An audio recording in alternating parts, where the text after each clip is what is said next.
I'm Patrick Bailey with IQS.com. Today is April 29th, 2020. And in this video, I'm going to be going over the great support the folks at Prusa provided for me for my broken Prusa Mini. Okay, here's the long and short of it. My Prusa Mini broke, and this time it wasn't my fault. I put a video up already showing what the break was and how it kind of occurs. Now, it just kind of acts really funny when it tries to level the bed. It won't level the bed, it keeps going up. Based on that, I thought it was the pin to probe. And if you don't know what that is, it's a little eraser-looking thing at the bottom of your extruder there. And that kind of detects the distance between the extruder and the bed. Now, I thought what happened is something had frayed in the lines. Like it's been moving back and forth so much, and I've done so many things to it that maybe I kinked one of the wires, or one of the wires frayed. Also, that's kind of a known problem right now in the Prusa Mini. Other people have had that issue too. You might call it a manufacturing defect or something that's more prone to break. The most prone to break thing on the Prusa Mini, maybe? I can't quite say because I don't do that much research on it. But anyway, I contacted them on the 24th, got support, and they've sent me a replacement free of charge. And I just came here today on the 29th, so 5-day turnaround. And not only gave me the pin to probe, they gave me all the new kit. Now, I have one of the first ones out of the gate, so I don't have the extra pieces. I don't have the extra guard that they designed to hopefully help this problem out. But it's nice of them. They walked me through it. They helped me. Now, the next part of this video is going to be my actual interaction with them. We did a little chat online via their website. They were very helpful. And they actually gave me a couple other ways to diagnose the problem. In fact, a much simpler way. I just thought the issue was, I thought it was the issue, but they gave me a way to show the exact issue, and it makes a lot of sense to me, so I'll show that too. But anyway, I'll show the interaction next, and then after that, I will probably do a little recording showing what we talked about in the chat and how you can actually move the thing around and easily detect if the pin to probe connection's not working. But with that, let's go on to showing the Prusa support in action. Okay, so I'm going to get some support here. Now, before you start, you probably want to get your order number for when you ordered your Prusa Mini if you're in a similar situation like I have, because they ask for that.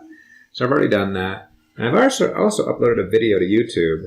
Now, on YouTube, you can upload videos that are, I don't want to call them private, but they're unlisted. So no one can get there unless they have the link.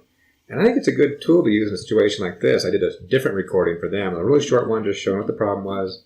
So I'm going to share that with him, and that might help solve the issue quicker. So with that, let's go put in some information here.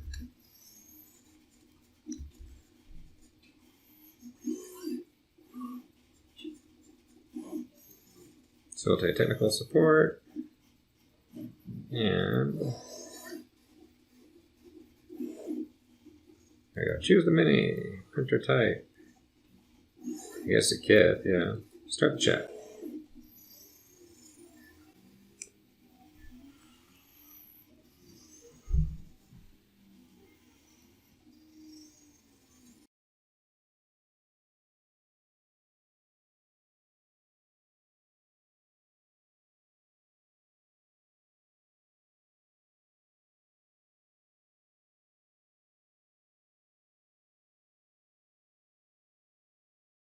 Now for me, hopefully they'll confirm that really is the case, that my cables are frayed.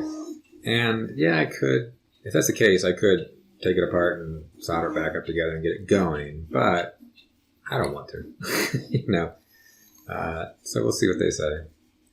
I would get, if that's the case, I would need a new one. We'll see if they'll offer a replacement. If not, even if they do, I'm going to go order a couple more because I like to have backup parts. Most probably, yeah. So it shine red at the top of the probe, like the photo I will send you. Let's go examine. Better go turn it on here.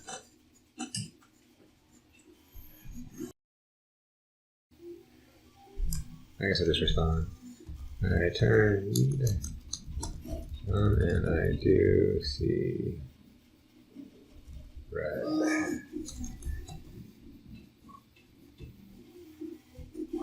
Light on the probe, looking down from the top. I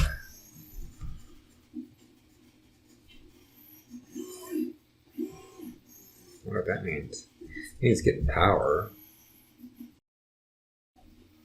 You put a metal sheet right under the probe. Does it switch off? Ooh.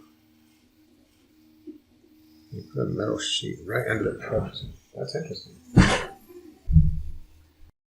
Cool, I learned something new. Yes, it does. Huh. I'll have to video that showing, yeah, the light does turn off. That's interesting. But it's good. Maybe the pin doesn't work in different positions. Could you wiggle the pin to cable and see whether it still lights up?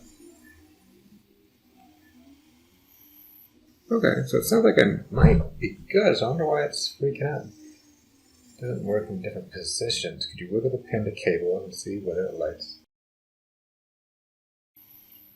Okay, so I think my frayed idea is correct, and now I can see it in action. So, and I'll do a video on this. So I pull to the far left, the light's on. You can see it in the pin to probe.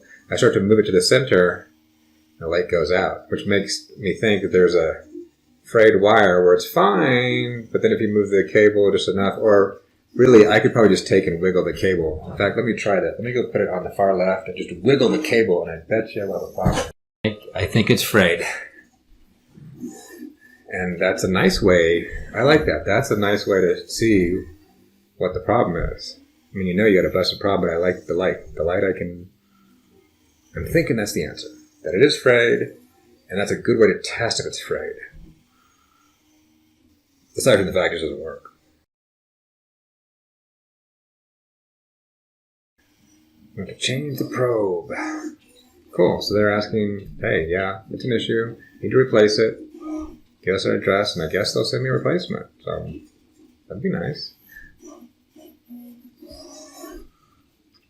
So just to mark the time, we're about 32 minutes in from where I started this, where I actually clicked the button to start a conversation with him. So that's not bad timing.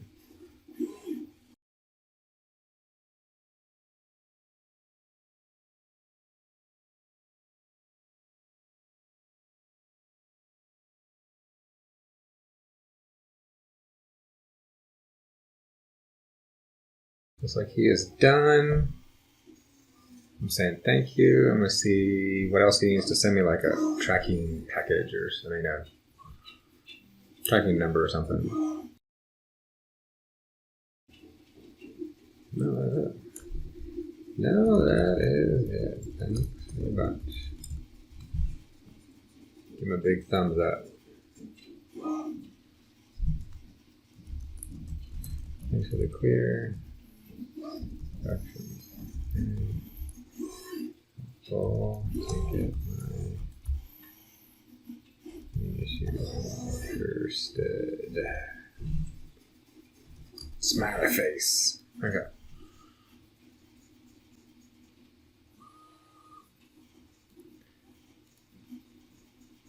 Okay, now I'm not going to show it here because I don't want to show my information, but I have opened up my Prusa account. I'm looking at if you go to your Prusa account and you have your order history and details, which I'm not going to show here, I see that the order that was my Prusa Mini now has an RMA in dispatch queue.